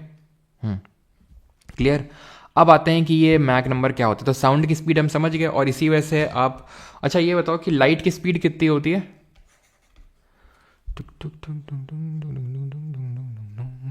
स्पीड ऑफ लाइट कितनी होती है इन एयर? और मुझे एक चीज़ याद दिलाना थोड़ा सा, पोलराइजेशन के रिगार्डिंग मुझे लास्ट में एक पॉइंट लिखवाना है वहाँ पे, लॉन्गिट्यूडनल और आपका ट्रांसवर्स में। तो स्पीड ऑफ लाइट होती है आपकी इतनी 3 × 10⁸ मीटर पर सेकेंड एयर में, और इसकी कितनी देखी थी? लगभग 340 metre per second.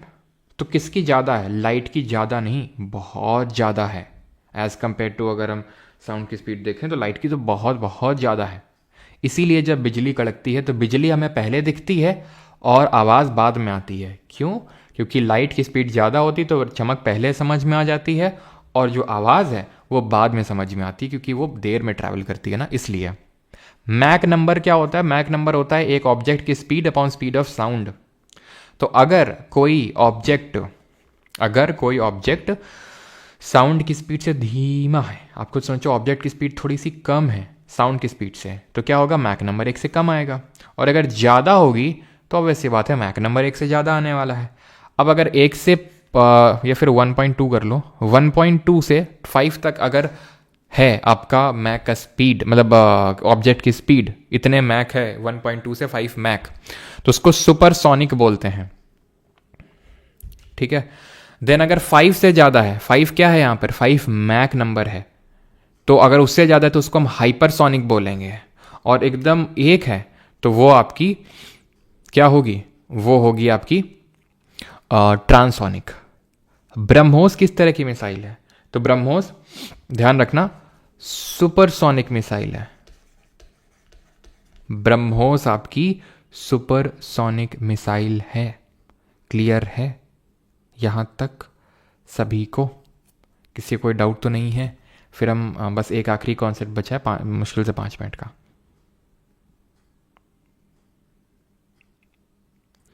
During thunderstorm, yes. Folk dance 2 and books के ऑथर्स की दो। अच्छा, पीडीएफ नहीं मिली अभी क्या उसकी?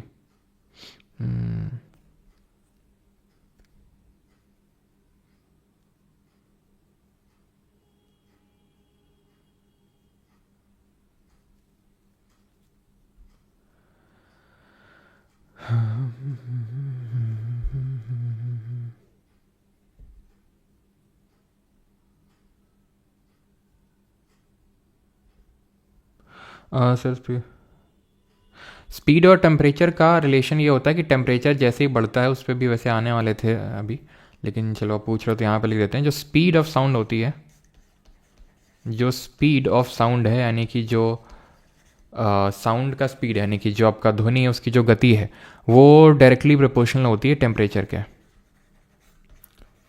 वो डायरेक्टली प्रोपोर्शनल होती है टेम्परेचर के।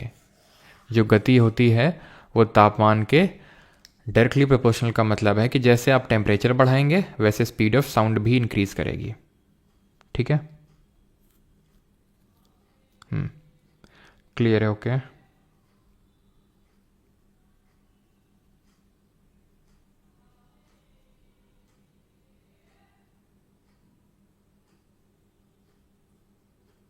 चलो आगे बढ़ते हैं अभी और एको पे आते हैं। इसको भी इको नहीं बोलते हैं, एको बोलते हैं। ठीक है, इको, एको। ठीक है, ये भी मुझे अभी पता चला, मतलब एको ही बोलते हैं वैसे, मतलब मेरी आदत है इको बोलने की। ठीक है, मैं इको ही बोलूँगा, लेकिन बोलने के लिए तो आएगा नहीं पेपर में। इको या एको क्या होता है? इको होता है साउंड का रिफ्लेक्शन। ख़त्म। साउंड का रिफ्लेक्शन का मतलब है साउंड टकरा के कहीं से वापस आए, ध्वनि अगर कहीं से टकरा के वापस आए उसको इको बोलते हैं। क्लियर रहती चीज़? जैसे कि आपने सुना होगा कि रूम में, ठीक है, आप जैसे रूम है, अब रूम में अगर मान लो रूम खाली हो, आपने देखा होगा, ऑब्जर्व किया होगा कि कोई रूम है, कोई बड़ा सा हॉल है, वहाँ पर अगर सब कुछ खाली खाली माहौल है, पूरा खाली है, तो है क्या ना कि फिर साउंड का रिफ्लेक्शन ज़्यादा आता है। क्योंकि अभी जैसे मान लो कि मैंने गद्दे उद्दे डाल दिए रूम में, है ना, कर्टन्स लगा दिए, ये सारी चीज़ें, तो वो क्या करते हैं? साउंड को एब्जॉर्ब कर लेते हैं, है ना। तो इको आप आई थिंक समझ गए होंगे। अभी रिवर्बरेशन को ज़रा समझते हैं कि रिवर्बरेशन क्या चीज़ होती है। तो रिवर्बरेशन होता है रिपीटेड रिफ्लेक्शन ऑफ साउंड। अब जब मैं हॉल की बात कर रहा हूँ ना, तो वहाँ पर आप इको नहीं सुन रहे हो, वहाँ पर आप रिवर्बरेशन सुन रहे हैं। क्यों? क्योंकि एक डिस्टिंक्ट एको को सुनने के लिए, यानी प्रॉपर एको को सुनने के लिए, क्लियर एको सुनने के लिए जो मिनिमम डिस्टेंस होनी चाहिए, न्यूनतम दूरी होनी चाहिए, मिनिमम डिस्टेंस होनी चाहिए between the source and reflector. Source and reflector का मतलब है कि जहाँ से साउंड प्रोड्यूस हो रही है और जहाँ से टकरा के आ रही है, उनके बीच की जो डिस्टेंस होनी चाहिए मिनिमम वो 17.2 मीटर इतनी होनी चाहिए। अगर इससे डिस्टेंस कम है तो फिर इको नहीं, रिवर्बरेशन होगा। क्यों? क्योंकि वो बार बार जैसे यहाँ से टकराया, यहाँ से टकराया, यहाँ से टकराया, ठीक है, वो प्रॉपर इको आएगी ही नहीं, क्योंकि प्रॉपर इको होने के लिए 17.2 मीटर की डिस्टेंस चाहिए ही चाहिए। जैसे कि आप ये हैं और आपने खूब जोर से कुछ चिल्लाया, ठीक है, जब आप चिल्लाएंगे तो आपके मुंह और इसके वॉल के बीच में जहाँ से ये रिफ्लेक्शन हो रहा है, एटलीस्ट 17.2 मीटर की डिस्टेंस तो होनी ही चाहिए, इतनी, ठीक है, इतनी मिनिमम होनी चाहिए, जो कि यूजुअली नहीं होती है। तो इस वजह से जो आप हॉल में सुनते हैं वो रिवर्बरेशन होता है। Reverberation is repeated reflection of sound, बार बार। अब अगर आपको डिस्टिंक्टिव इको सुनना है तो आप जैसे पहाड़ियों में जाइए, पहाड़ों वगैरह में, ठीक है, वहाँ पर आप अगर बोलेंगे तो वहाँ से पहाड़ियों से आवाज़ जो टकरा के आती है वो डिस्टिंक्टिव इको होती है। जैसे आपने चिल्लाया राधा राधा राधा राधा, इस तरह से जो वॉइस आ रही, क्लियर, क्लियर का मतलब है आपने राधा बोला तो प्रॉपर राधा सुनाई दे रहा है इको में, जो वो टकरा के आ रहा है, ऐसे नहीं आ धा धा धा धा इस तरह से आ रहा है। तो वो तुम अगर हॉल में करते हो तो वो धा आ होता होगा, वो इको नहीं है, फिर वो रिवर्बरेशन है, बार बार रिपीटेड रिफ्लेक्शन हो रहा है, ठीक है। जैसे आपने बोला कि अमित, ठीक है, बोला तो रिवर्बरेशन होगा तो मित इत इत इत इस तरह से सुनाई देगा। क्लियर है? चलो भाई, तो ये चीज़ क्लियर हो गई। अब इसी रिवर्बरेशन के कॉन्सेप्ट पे हमारे कुछ इंस्ट्रूमेंट बेस्ड होते हैं, जैसे कि यहाँ पर आप देख पा रहे हैं that this is your stethoscope. इसको बोलते हैं स्टेथोस्कोप। आपने इसको देखा होगा, डॉक्टर लोग इसको ऐसे ही गले में टांगे रहते हैं जिस तरह से हमारे शिव जी के गले में नाग होते हैं ना, सांप होता है। तो एक्चुअल में इसका क्या करते हैं डॉक्टर लोग, तो इसको लगाते हैं इसको लगाते हैं अपने कानों में और इसको लगाते हैं आपके हार्ट में यूजुअली, और उससे उसका साउंड वो जानना चाहते हैं कि प्रॉपर तरह से आपका हार्ट बीट है कि नहीं। तो स्टेथोस्कोप से आपकी हार्ट बीट को मेजर किया जाता है, और ये जो होता है आपके रिवर्बरेशन के कॉन्सेप्ट पे ही बेस्ड है। ये थोड़ा अल्ट्रासोनिक साउंड जो भी हमने पहले पढ़ा था, अल्ट्रासोनिक मतलब 20 किलो हर्ट्ज से जो ऊपर की फ्रीक्वेंसी का जो साउंड होता है उसका यूज़ कहाँ पे किया जाता है, इनको प्रोड्यूस बैट और डॉल्फिन करते हैं। तो अल्ट्रासाउंड को जो है ये फीटस का प्रॉपर तरीके से डेवलपमेंट हो रहा है कि नहीं, तो जैसे कि जो प्रेग्नेंट वीमेन होती हैं तो उनको, है ना, आपने देखा होगा कि वो अल्ट्रासाउंड के लिए जाती हैं, not for the gender determination. Gender determination पूरी तरह से बैन और होना भी चाहिए, ठीक है, ये अपराध है और होना भी चाहिए, क्योंकि जेंडर डिटर्मिनेशन का बहुत गंदी तरीके से पहले इस्तेमाल किया गया है कि ये देखने के लिए लड़का है लड़की है तो अबॉर्शन करवा देते थे। ये सब घटिया चीज़ें होती थी पहले। तो इसके चलते जो अभी गवर्नमेंट ने अच्छे कदम उठाए वो ये हैं कि ये सब अल्ट्रासाउंड जेंडर डिटर्मिनेशन के लिए बिल्कुल बैन है। जो करवा रहा है और जो कर रहा है दोनों की ऐसी तैसी होगी, और होनी भी चाहिए, कायदे से सुताई होनी चाहिए सब लोगों की। तो ठीक है, ये मतलब बहुत ज़्यादा अनफॉर्चुनेटली जैसे कि राजस्थान, हरियाणा, यहाँ पर थोड़ा सा ज़्यादा था, अभी तो खैर नहीं है, जिसकी वजह से अगर आप देखेंगे तो जो हमने स्टैटिक जीके में पढ़ा था सेंसस के बारे में, तो वहाँ हमने देखा भी था कि सबसे कम अगर सेक्स रेशियो है, सेक्स रेशियो मतलब 1000 मेल्स के लिए कितनी फीमेल्स हैं, तो वो आपका हरियाणा में था 879, है ना, और सबसे ज़्यादा कहाँ पे था, केरला में 1084, याद है आपको, तो वो है। तो और सबसे बताओ जरा कि सबसे यूटी कौन सी थी, यूनियन टेरिटरी, जहाँ पे सबसे कम जेंडर ये सबसे कम सेक्स रेशियो था, बताओ तो ये चीज़ क्लियर है आपको, है ना। तो वही चीज़ है। तो आई होप अब जो अगला सेंसस आएगा वहाँ पे हरियाणा काफ़ी इंप्रूव करेगा। तो टू मॉनिटर ये तो आप समझ आ गया, ठीक है, बिकॉज होता क्या ना कि जो अल्ट्रासोनिक जो वेव्स होती हैं वो आपको मतलब पीर्स कर सकती हैं। पीर्स का मतलब चीरते हुए आगे चली जाती हैं, वो चीरते हुए मतलब आपको इस तरह से अफेक्ट नहीं करती हैं कि जैसे अल्ट्रासोनिक गई तो आपको कुछ दर्द होने लगेगा। आपको ही पता, आप में से काफ़ी लोगों ने करवाया भी होगा, तो इस तरह से कुछ पेन थोड़ी ना होता है ना, आराम से लेट के बढ़िया करते हैं वो अल्ट्रासाउंड। ये होता है कि जैसे हमारी वॉल है, लकड़ी है ना, इन सब से वो निकल जाता है अल्ट्रासोनिक। तो हमारा तो जो मांस है, हम जो है मांस है, वो उससे तो आराम से ही निकल जाएगा अल्ट्रासोनिक जो वेव है। तो उससे हमारे अंदर के बारे में पता चल जाता है, और जो हमारा बेबी होता है, फीटस जिसको बोलते हैं, उसके बारे में भी हमें अच्छे से पता चल जाता है कि उसके ऑर्गन ढंग से डेवलप हो रहे हैं या नहीं डेवलप हो रहे हैं। दमन और दीव बिल्कुल सही, बिकॉज हमने इस तरह से याद किया था, वहाँ लड़कियों का दमन होता है, ठीक है, क्लियर है। प्रॉपर इको के लिए तो होना ये चाहिए कि एक स्मूथ सरफेस, यहाँ पे लिख देता हूँ मैं, प्रॉपर इको के लिए अगर प्रॉपर एकदम इको चाहिए तो डिस्टेंस तो वो चीज़ आपने समझ ही ली, ठीक है, एक स्मूथ और हार्ड सरफेस होनी चाहिए, स्मूथ और हार्ड सरफेस होनी चाहिए। इसी वजह से जब एकाउस्टिक्स लगाए जाते हैं, एकाउस्टिक्स क्या होते हैं, तो साउंड को एब्जॉर्ब करने के लिए, जैसे कि अगर मैं आपको पढ़ा रहा हूँ यहाँ पे काफ़ी सारे स्टूडियो वगैरह होते हैं, तो वो क्या करते हैं, पूरा चारों तरफ दीवार में वो एकाउस्टिक्स लगा के रखते हैं। एकाउस्टिक्स वो फोम होता है एक तरह का, फोम का एक शेप भी हो सकता है, आपने देखा हो इस तरह का कुछ शेप होता है, उसका शेप है ना होता है, तो वो रफ होता है, बहुत रफ होता है और स्मूथ होता है। तो उससे क्या है, इको कम, रिफ्लेक्शन कम, एब्जॉर्प्शन अच्छे से होता है, बिकॉज उसका पर्पस एब्जॉर्प्शन का होता है। शेप उसका इस तरह से इसलिए रखा जाता है to increase the surface area for the sound absorption. जिस तरह से हमने विली के बारे में पढ़ा था, अगर आपको याद हो, हमारे जो स्मॉल इंटेस्टाइन में फिंगर लाइक प्रोजेक्शंस होते हैं to increase the surface area for the food absorption. ठीक है, तो ये चीज़ समझ में आ गई। Use to identify kidney stone के बारे में पता चल जाता है यहाँ पर, to identify the condition of internal organs. Alright, sonar क्या होता है, साउंड नेविगेशन एंड रेंजिंग होता है, ये भी इसी कॉन्सेप्ट पे आपका बेस्ड है। आपका device that is use for detecting and locating object specially under water by the means of sound wave sent out to be reflected by the object. अगर आगे ऑब्जेक्ट है तो ऑब्वियस सी बात है उससे साउंड का रिफ्लेक्शन होके वो वापस आ जाएगा। ठीक है, ठीक है, तो उसके रिफ्लेक्शन होकर वापस आ जाएगा। जिस तरह से जो हमारे बैट होते हैं, जो चमगादड़ होते हैं, वो भी क्या करते हैं, साउंड प्रोड्यूस करते हैं।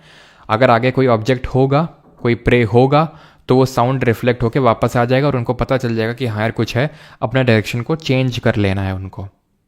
ठीक है, तो इस पे वो काम करते हैं। तो ये जो है सोनार हो चाहे बैट हो, ये सब आपका जो एको होता है उस पर ये काम करते हैं। एको ही है एक तरह का, एको इज रिफ्लेक्शन ऑफ साउंड। ठीक, क्लियर है यहाँ तक? ये कुछ वन लाइनर आप देख सकते हैं। Loudness of sound is, loudness जो होती है साउंड की, it is proportional to the square of the amplitude of the vibration. तो जो लाउडनेस है वो स्क्वायर ऑफ एम्पलीट्यूड की प्रोपोर्शनल है। Study of production and propagation of sound wave is called acoustic. तो प्रोडक्शन और प्रोपगेशन ऑफ जो sound wave होता है उसकी स्टडी को हम अकाउस्टिक्स बोलते हैं।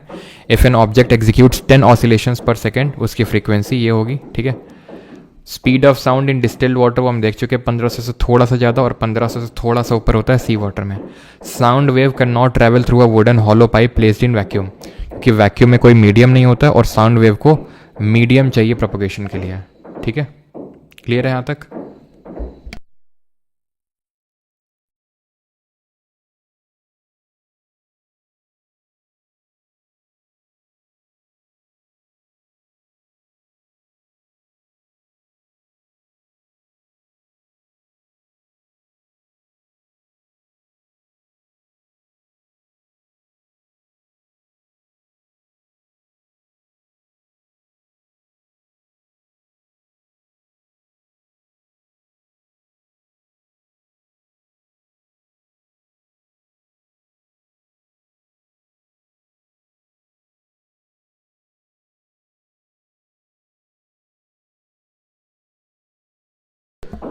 चलिए, अभी आई थिंक वॉइस आ रही होगी, तो यहाँ तक क्लियर है सभी को? ठीक है। पोलराइजेशन के बारे में बता देना था। हाँ, तो पोलराइजेशन के बारे में बताते हैं। और थोड़ा सा नॉइज़ आ रहा होगा आपको, है ना, आज साउंड की क्लास में पूरा हम आपको एक्सपेरिमेंट भी करवाना चाहते हैं ना, इसलिए तो ध्यान इस चीज़ का रखेंगे कि जो लॉन्गिट्यूडनल जो आपकी साउंड वेव होती है, ठीक है, अभी नहीं आ रहा होगा, तो जो साउंड वेव होता है और लाइट वेव, उसमें क्या डिफरेंस होता है थोड़ा सा समझ लीजिए, मतलब पोलराइजेशन के बेसिस पे। ये एक्चुअल में 11th 12th में पोलराइजेशन वगैरह पढ़ाया जाता है, लेकिन अगर क्वेश्चन आ जाए तो पता होना चाहिए कि जो साउंड वेव है इसको can not be polarised, can not be polarised, यानी इसका ध्रुवीकरण नहीं किया जा सकता है। लेकिन वहीं पर लाइट वेव की बात करेंगे तो इट कैन बी पोलराइज्ड। बस ये थोड़ा सा आपको ध्यान रखना, एक चीज़ ये ध्यान रख लेनी। और यहाँ पर जो मैंने आपको ये चीज़ बताई थी, यहाँ से एक फॉर्मूला निकल के आता है, वो थोड़ा सा आपको बता देता हूँ। जैसे कि speed is equal to distance upon time, ये हमने फॉर्मूला पढ़ा था, आपने मैथ्स में पढ़ा होगा, speed is equal to distance upon time. तो जब हम एक वेव की बात करते हैं तो उसके लिए उसकी स्पीड मान लेते हैं ये है, ठीक है, v, उसकी वेलोसिटी। डिस्टेंस की जब बात करते हैं तो डिस्टेंस क्या होता है यहाँ पे, डिस्टेंस उसका वेवलेंथ होता है, वेवलेंथ को हम लैम्डा से रिप्रेजेंट करते हैं, और अपॉन टाइम। ये फॉर्मूला बन के निकल के आता है, बट ये फाइनल फॉर्मूला नहीं है। अब आप इसको, अगर मैं ये लैम्डा अपॉन टी है, इसको मैं इस तरह से भी लिख सकता हूँ, लैम्डा इंटू 1 अपॉन टी, कोई दिक्कत तो नहीं। और 1 अपॉन टी क्या होता है, 1 अपॉन टी अगर आप ध्यान से देखेंगे तो 1 अपॉन टी आपका फ्रीक्वेंसी होता है, जिसको हम न्यू से डिनोट करते हैं, जिसको हम किससे, न्यू से डिनोट करते हैं। तो क्या हो जाएगा, लैम्डा न्यू, ठीक है, न्यू, इसको न्यू बोलते हैं, ठीक है, न्यू। एफ भी लिख सकते हो, कोई दिक्कत वाली बात नहीं, लेकिन अगर न्यू लिख के आ जाए तो आपको पता होना चाहिए कि फ्रीक्वेंसी की बात हो रही है। तो इस फॉर्मूले को ध्यान रखिएगा, इंपॉर्टेंट है न्यूमेरिकल्स को सॉल्व करने के लिए। v is equals to nu lambda. अब आप क्वेश्चन करने के लिए पूरी तरह से तैयार हैं, सक्षम हैं? सक्षम है तो फिर करो क्वेश्चन जल्दी से। सक्षम, पहला क्वेश्चन। पहले एसएससी करते हैं, देन ये यूपीएससी वाले करेंगे। Among the following options which one causes an echo. और कल से क्लास का टाइमिंग सुबह 9:30 कर लिया जाए क्या? क्यों 9:30 कर लेंगे कल से टाइमिंग अपन?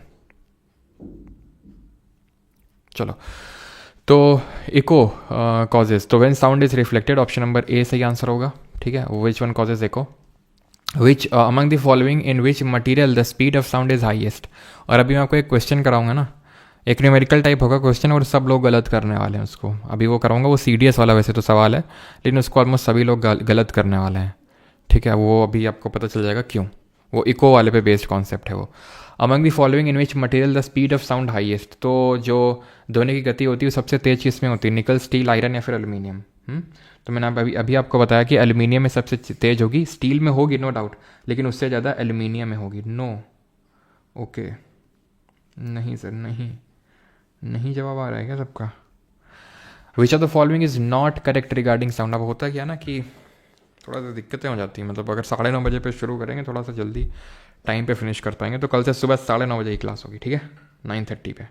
कल चेक कर लेना, अगर 9:30 का शेड्यूल लगा होगा तो 9:30 पे ही क्लास होगी आपकी।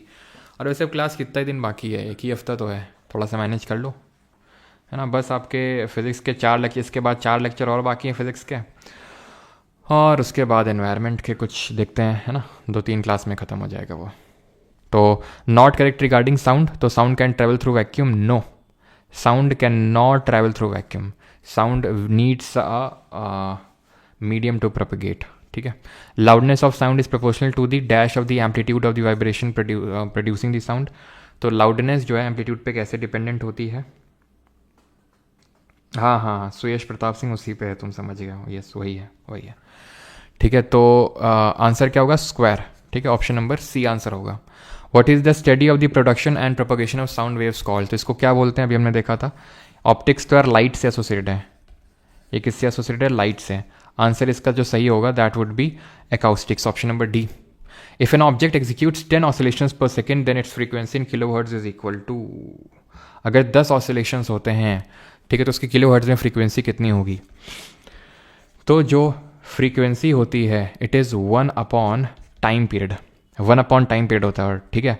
और यहाँ पर हम देख रहे हैं तो 10 ऑसिलेशंस हो रहे हैं। फिर फ्रीक्वेंसी क्या होता है? Number of oscillations per second, number of oscillations per second, ठीक है, यही होता है number of oscillations per second.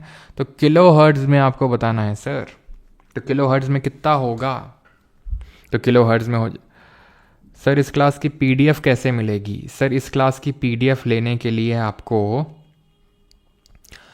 Batch में एनरोल करना पड़ेगा, तो बैच के अंदर मिलती है, ठीक है। तो नंबर ऑफ ऑसिलेशंस पर सेकंड 10 हो रहे हैं, अब यही आपका 10 हर्ट्ज हो जाएगा, लेकिन हमें किलो हर्ट्ज में चाहिए, तो किलो हर्ट्ज में चाहिए तो 1000 से भाग करेंगे तो 0.01 आ जाएगा, ऑप्शन नंबर बी।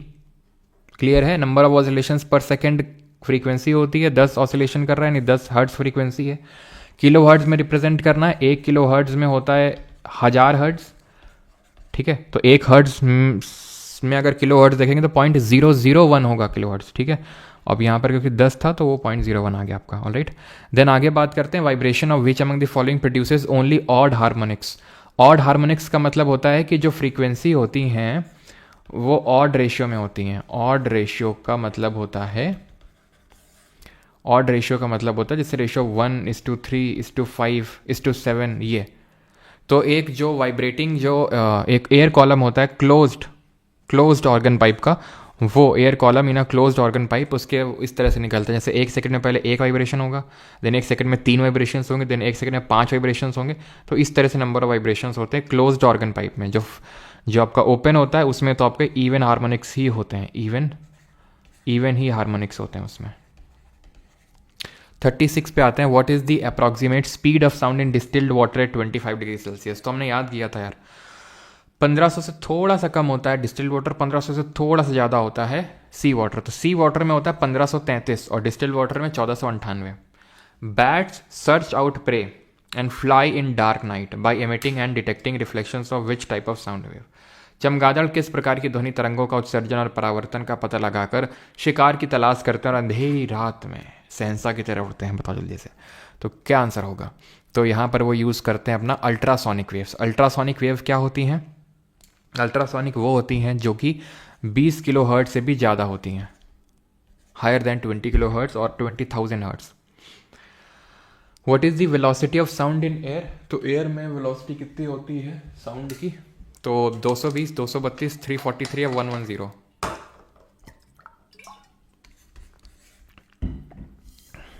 अगला क्वेश्चन बताओ।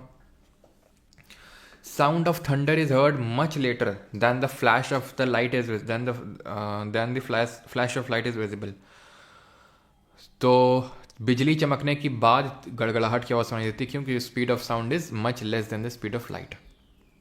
विच of the following statement is correct? तो कौन सा सही है बताओ?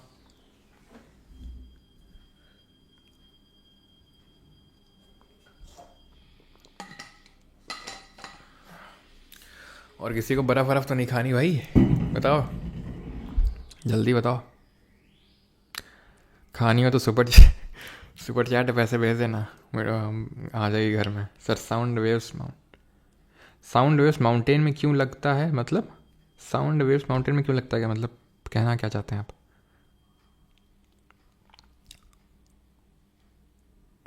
नहीं सर अजीत नेगी जी, वो अल्ट्रासोनिक क्योंकि प्रोड्यूस करता है 20 किलो हर्ट्ज से ऊपर, और वो हमें सुनाई नहीं देता। तो चमगादड़ का आवाज़ हमें वो सुनाई नहीं दे सकता है। ठीक है चलो। तो इफ़ द कॉन्स्टिट्यूएंट करेक्ट पूछा है, ये ज़रूरी है कि करेक्ट कि नॉन करेक्ट ये पता होना चाहिए। If the constituents of the medium oscillate along the direction of wave propagation we call the wave a transfer wave. If the constituent the medium oscillate along the, नहीं इसको longitudinal बोलते हैं। That the minimum distance between 2 point in a wave having the same phase at a particular instant time is called wavelength. If the constituents of the medium oscillate perpendicular to the direction of the wave, it is called as longitude. No transverse बोलते हैं। Frequency of wave is the number of oscillation of each constituent particle in the vibrating medium per minute. नहीं, per second होता है। Option number B. ठीक है, wavelength हमने पढ़ा था, एक क्रस्ट से लेके सक्सेसिव अगले वाले क्रस्ट, या फिर एक ट्राफ से लेके जो अगला वाला ट्राफ है उसके बीच में जो डिस्टेंस है। ठीक है। What is the rate at which a wave moves through the water and is measured in knots? Knot उसको वेव स्पीड बोलते हैं। ठीक है, जिस स्पीड में वेव वाटर में चलती है। What is the frequency of an object if we know that it oscillates 100 times in 5 second? 5 second में 100 बार वाइब्रेट कर रहा है, हमें पता है कि फ्रीक्वेंसी क्या होता है। फ्रीक्वेंसी आवृत्ति क्या होती है? तो आवृत्ति होती है कि 1 सेकेंड में कितने वाइब्रेशंस होते हैं 1 सेकेंड में। तो 5 सेकेंड में 100 टाइम्स, तो 1 सेकेंड में 20 बार, तो 20 हर्ट्ज की फ्रीक्वेंसी हो जाएगी। 43. How long will a sound wave can travel to 1.5 kilometre which has a frequency of 5 kilohertz and wavelength of 6 centimetre? अब ये उसी फॉर्मूले पे क्वेश्चन बेस्ड है जो मैंने अभी आपको लास्ट टाइम बताया था। V is equal to nu lambda, वही है ये। जरा करो इसको, फिर मैं आपको वाला क्वेश्चन कराऊंगा भी CDS में। तो यहाँ पर सबसे पहले हम लगाएंगे वही V is equals to n lambda. ठीक है, तो लैम्डा कितना है? 6 सेंटीमीटर का है, लेकिन वेवलेंथ की यानी लैम्डा की जो SI यूनिट होती है वो मीटर होती है। तो 6 सेंटीमीटर का मतलब हो गया 0.06 मीटर, कोई दिक्कत नहीं इसमें। और न्यू कितना, फ्रीक्वेंसी कितना है? 5 किलो हर्ट्ज। हमें इसको हर्ट्ज में रखना है सो दैट कि मीटर पर सेकेंड में हमारी जो स्पीड है वो निकल आए। ठीक है, तो जब इसको मल्टीप्लाई करेंगे तो आपको ये पता है 5 × 30 होगा ये, और 3 0 हैं, तो 3 0 लगा दिए मैंने, 2 के बाद पॉइंट है, तो वेलोसिटी आ गई 300 मीटर पर सेकेंड, या फिर स्पीड आ गई 300 मीटर पर सेकेंड। तो speed is equal to distance upon time. तो डिस्टेंस कितना है? 1.5 किलोमीटर, यानी कि मीटर में अगर हम रखें, मीटर में ही क्यों रखेंगे? क्योंकि ये जो हमारी वेलोसिटी है वो मीटर पर सेकेंड में है, इसलिए हम यूनिट्स को एक ही उसमें रखते हैं। जितने भी हम रखते हैं पैरामीटर्स उनको सेम यूनिट में रखने का प्रयास करते हैं, सो दैट कि हमारा SI यूनिट में आंसर आए, या फिर जिस भी इसमें पूछा, सेकंड में पूछा ना, इसलिए। तो 1000 से इसमें मल्टीप्लाई करेंगे इसको मीटर में चेंज करने के लिए, तो 1500 हो जाएगा। Speed equal to distance upon time. तो टाइम ये पूछा है ना, तो वही time equal to distance upon speed, वही पहले कर देना चाहिए था। खैर, तो 300, 2 0 कटेंगे, 5 आ जाएगा आपका 5 seconds, option number D. 44. What is the frequency of a wave with a period of 0.04 second? अब टाइम पीरियड है उसका 0.04 सेकेंड, तो फ्रीक्वेंसी बता दो। बड़ा आसान है, आखिरी क्वेश्चन है, एक और नहीं होगा तो और कर लेंगे, उसके बाद उसी के करेंगे। ठीक है, UPSC वाला है भैया, चाहे समुद्र का हो चाहे कहीं का हो, वो ट्रांसवर्स ही बनाएगा पानी। ठीक है, अगर वो, अच्छा ओशियन में तो देखो भैया, समुद्र में क्या होता है, समुद्र में ठहरा हुआ पानी नहीं होता है। तो ठहरे हुए पानी में क्या है ना कि पानी अगर जैसे चल रहा है, जैसे सुनामी होता है, अगर पानी चल रहा है तो अगर चल रहा से मूवमेंट हो रहा है तो फिर आप अच्छे से वेव्स नहीं देख पाओगे। स्टिल हो पानी तो उसमें आप वेव देख पाओगे, वो चाहे कहीं का भी पानी हो, ट्रांसवर्स वेव ही उसमें उठेंगी। ठीक है। सुनामी में क्या होता है, सुनामी को क्या बोलते हैं, हार्बर वेव्स बोलते हैं ना। वो वेव्स के फॉर्म में ट्रैवल करता है कोस्ट तक, और वेव के फॉर्म में इस तरह से ट्रैवल करता है और वो एनर्जी ट्रैवल करती है, और एनर्जी जैसे कोस्ट में हिट करती है तट में, वो पूरी एनर्जी उसकी डाई डाउन हो जाती, मर जाती है, और वो पूरी एनर्जी को रिलीज कर देता है कोस्ट पे, और इसी वजह से बहुत भयंकर तबाही होती है तट पे यानी कोस्ट पे, है ना, इसी वजह से। तो फ्रीक्वेंसी होता है 1 टाइम पीरियड है 0.04। तो इसको अगर हम ये पॉइंट हटाएंगे 2 जीरो आएंगे, ये कितना आएगा 25। तो 25 हर्ट्ज इसकी फ्रीक्वेंसी आ जाएगी। एक और कर लो बस। Which wave oscillates parallel to the motion of the sound wave.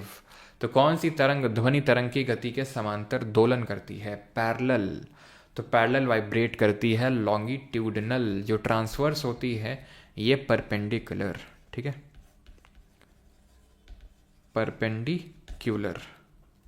बाकी कर लेंगे 4-5 क्वेश्चन। ठीक है, अभी आ जाते हैं वो वाले क्वेश्चन कर लेते हैं जो इसमें पूछे गए आपके। इसके 10 क्वेश्चन कर लेते हैं। चलो पहला question, the time elapsed between viewing और फ्लैश एंड हियरिंग दी। वो वाला क्वेश्चन पहले करवाता हूँ, नहीं तुम लोग को भागने की बड़ी जल्दी रहती है ना, इसलिए बोल रहा था।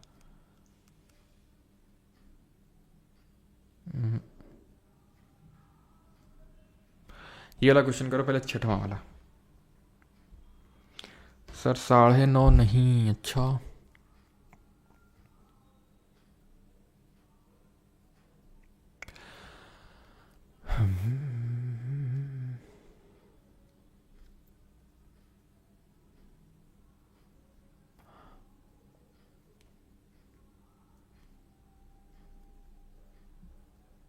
सर एक टॉपिक तो छोड़ भाई, बताया तो टेम्परेचर के बढ़ाने से साउंड की स्पीड तेज होती है, और प्रेशर का कोई इफेक्ट नहीं होता है साउंड की स्पीड पे। प्रेशर का कोई इफेक्ट नहीं होता, इसलिए वो नहीं बताया मैंने। टेम्परेचर बढ़ाने से साउंड की स्पीड बढ़ती है, मैंने बताया आपको। चलो अब इस क्वेश्चन को कर लें। हाँ पाएंगे तो 10-10 पे ही, नहीं यार जब 9:30 पे बोलेंगे तो 9:40 पे आएंगे ना। अवर्सन बेटा आज 10:03 पे आए थे, ध्यान रखना।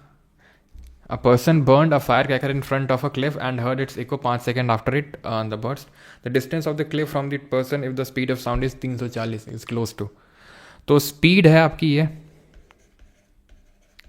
यहाँ रख देता हूँ डिस्टेंस और यहाँ रख देता हूँ टाइम। टाइम है 5 5 20 5 15 16 17 1700 मीटर पर सेकेंड। बिल्कुल गलत है आंसर। जितने लोग का 1700 निकला सब गलत हो, सब गलत हो जितका 1700। क्यों?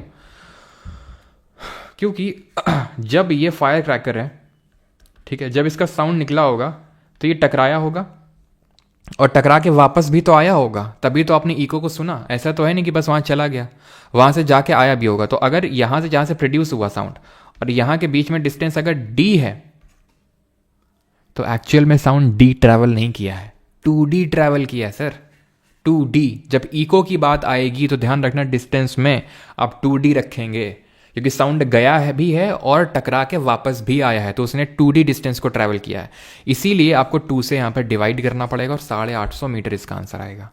अब करिए इस क्वेश्चन को, सॉरी इस वाले क्वेश्चन को। द टाइम पहला, the time elapsed between viewing a lightning flash and hearing the thunder of a cloud is 10 second if the speed of the sound and the light in the air are 330 metre per second and 310 metre per second. How far away is the storm. कितना दूर है storm? बताओ जल्दी से। तो यहाँ पे जो कॉन्सेप्ट लगेगा, एक सेकंड क्या लिखा होता टाइम लॉस, ठीक है। तो यानी कि लाइट का, तो लाइट तो हमें पहले दिखा जाएगी, साउंड बाद में आएगा। कितना डिफरेंस है? 10 सेकंड का डिफरेंस है।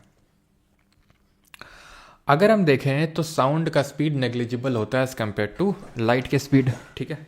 तो लाइट का मान लेते हैं, जैसे ही ये थंडर हुआ तुरंत आ गया, तुरंत विद इन नो टाइम। अगर आप देखें तो विद इन नो टाइम आ गया, और साउंड वाले को लग रहा है तकरीबन 10 सेकंड। साउंड वाले को 10 सेकंड लग रहा है। स्पीड कितनी होती है साउंड की? इतनी होती है। Speed is equal to distance upon time. Speed है 330, टाइम कितना लग रहा है उसको? 10। तो डिस्टेंस कितनी हो गई 3300 मीटर के समथिंग। अबाउट लिखा हुआ, एग्जैक्ट नहीं हुआ, क्योंकि 3 × 10⁻⁻ मीटर पर सेकंड को हमने बोल दिया कि वो एकदम मान लो कि जैसे ही वो लाइटनिंग हुआ तुरंत दिखाई दे गया, वो तुरंत दिखाई देगा, उसमें कोई गैप ही नहीं, तब तुरंत आ गया। और वो है भी अगर एक तरह से देखें तो, लेकिन थोड़ा सा तो है ही अगर हम देखें 3 × 10⁸ मीटर पर सेकेंड। और साउंड आ रहा है 10 सेकेंड बाद चल के, यानी एक तरह से साउंड प्रॉपर पूरा डिस्टेंस ट्रैवल करके आ रहा है ना, और 10 सेकेंड का समय ले रहा है वो। और जब 10 सेकेंड का समय ले रहा है और उसकी स्पीड इतनी, तो कितना डिस्टेंस हो जाएगा, लगभग 3300 मीटर। ठीक है, एक साउंड वेव है, उसकी फ्रीक्वेंसी यानी कि आवृत्ति 2 किलोहर्ट्ज है, उसकी वेवलेंथ 35 सेंटीमीटर है किसी मीडियम में। How long will it take to travel a distance of 2.1 kilometre. ये उसी कॉन्सेप्ट पे बेस्ड है, v = n लैम्डा। आप लगा के देख सकते हैं यहाँ पे, जल्दी से लगा के बताइए मुझे। v = n lambda.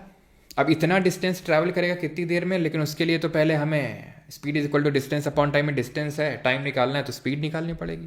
तो स्पीड निकाल लेते हैं, n लैम्डा। n कितना है, फ्रीक्वेंसी कितना है, म्यू कितना है, 2 किलोहर्ट्ज, तो 2000 हर्ट्ज। लैम्डा कितना है, 35, लेकिन वो तो मीटर में रखते हैं, तो 100 से भाग कर दो, 2 0 से 2 0 कैंसिल होंगे, ये आ जाएगा आपका, सॉरी ये आ जाएगा आपका 700 मीटर पर सेकेंड। ठीक है, 700 मीटर पर सेकेंड। क्लियर इतनी चीज। अब ये वेलोसिटी है, स्पीड है, speed = distance upon time, distance 2.1 kilometre यानी कि 2100 किलोमीटर, सॉरी 2100 मीटर। मीटर में क्यों रख रहा हूं, क्योंकि ये मीटर में है, मीटर पर सेकंड में, इसलिए इसको मैंने मीटर में कन्वर्ट किया। स्पीड = डिस्टेंस अपॉन टाइम, या फिर टाइम = डिस्टेंस अपॉन स्पीड, तो 2100 बटा 700, 3 सेकेंड आंसर आ जाएगा। है आसान। हियरिंग रेंज क्या होती है, Audible hearing range for humans, तो हमने देखा था 20 हर्ट्ज से लेकर 20 किलो हर्ट्ज या 20,000 हर्ट्ज। इससे नीचे है तो इंफ्रासोनिक, इससे ऊपर है तो अल्ट्रासोनिक। ये CAPF 2024 का सवाल है। सेम सवाल है ये, अभी जो दूसरा वाला सवाल किए थे सेम है, v = n लैम्डा पे कर लोगे। Pitch of sound wave depends upon which of the following characteristic. तो पिच किस पे डिपेंड करती है, स्पीड पे, लाउडनेस पे, एम्पलीट्यूड पे, फ्रीक्वेंसी पे। तो सर पिच CDS 2022 का सवाल है, पिच डिपेंड करती किस में, पिच डिपेंड करती फ्रीक्वेंसी पे, एम्पलीट्यूड लाउडनेस, या फिर लाउडनेस किस पे डिपेंड करती है, एम्पलीट्यूड पे। ठीक है, ये वाला तो हम पहले ही कर चुके थे। 7वां करो, साउंड और लाइट वेव कैसी होती हैं, यानी कि ध्वनि की तरंग और प्रकाश की तरंग, ये आपस में कैसी तरंग है। तो ये आपस में, साउंड वेव की अगर बात करेंगे तो ये लॉन्गिट्यूडनल नेचर की है, और लाइट वेव आपकी ट्रांसवर्स नेचर की है, तो longitudinal and transverse. Sonic boom is produced when a source of sound travels at a speed. ध्वनि बूम तब उत्पन्न होता है जब किसी ध्वनि स्रोत की चाल, तो सोनिक बूम कब प्रोड्यूस होता है, तो जब साउंड की जो स्पीड होती है, हमने पढ़ा था हाइप सुपरसोनिक 1.25 मैक से लेके 5 मैक। 5 मैक का मतलब है कि साउंड की स्पीड से 5 गुना ज़्यादा स्पीड, उससे ऊपर है तो हाइपरसोनिक, यानी greater than the speed of sound. Second last question करेंगे, in which of the following media is the speed of sound maximum. तो स्पीड ऑफ साउंड मैक्सिमम किस में होगी, ग्लास में, स्टील में, वाटर में, ऑक्सीजन में। तो सबसे पहली बात तो यही है कि सॉलिड में सबसे ज़्यादा स्पीड होती है, लिक्विड एंड गैस। ठीक है, सॉलिड में भी अगर हम बात करेंगे तो ये तो लिक्विड है, ये गैस है, ये दोनों सॉलिड हैं, और उसमें भी हमने देखा था स्टील में ज़्यादा होती है। And the last question is this, in which among the following mediums would the speed of sound be maximum. तो स्पीड ऑफ साउंड यानी कि निम्नलिखित में से किस माध्यम में ध्वनि की चाल अधिकतम होगी, डिस्टिल्ड वाटर, सी वाटर, ड्रिंकिंग वाटर, या फिर मेथनॉल।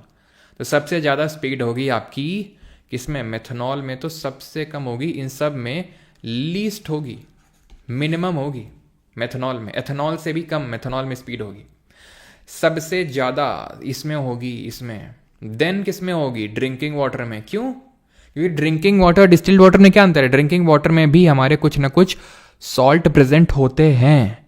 ड्रिंकिंग वाटर जो हम पानी पीते हैं उससे हमें करंट लग सकता है, इलेक्ट्रिसिटी पास हो जाएगी, क्योंकि उसमें सॉल्ट है तो उसमें आयंस बन जाएंगे और आयन से इलेक्ट्रिसिटी फ्लो हो जाएगी। लेकिन distilled water is a bad conductor of electricity. क्यों, क्योंकि इससे अभी वो हम इलेक्ट्रिसिटी चैप्टर देखेंगे तो वहाँ देखेंगे इलेक्ट्रिसिटी फ्लो करने के लिए आयंस चाहिए, और इसमें आयंस नहीं होते। तो सबसे ज़्यादा मेथनॉल में, सॉरी सबसे ज़्यादा सी वाटर में, सबसे कम मेथनॉल में। अगर ऑर्डर में पूछेगा तो ऑर्डर में हो जाएगा आपका सबसे ज़्यादा बी में, देन आपका सी में, देन ए में, देन डी में, ये ऑर्डर होगा। ठीक है, क्लियर। बाकी क्वेश्चंस आप कर लेंगे, जैसे कि सब इंफ्रासोनिक बी सेट से कम का होता है, ठीक है, ये सब आप क्वेश्चन कर लेंगे, और ये v equal to n lambda पे बेस्ड है। तो ये था हमारा sound lecture. I hope try कीजिए सर आप, क्या चीज़, सारी चीज़ें आपको क्लियर होंगी।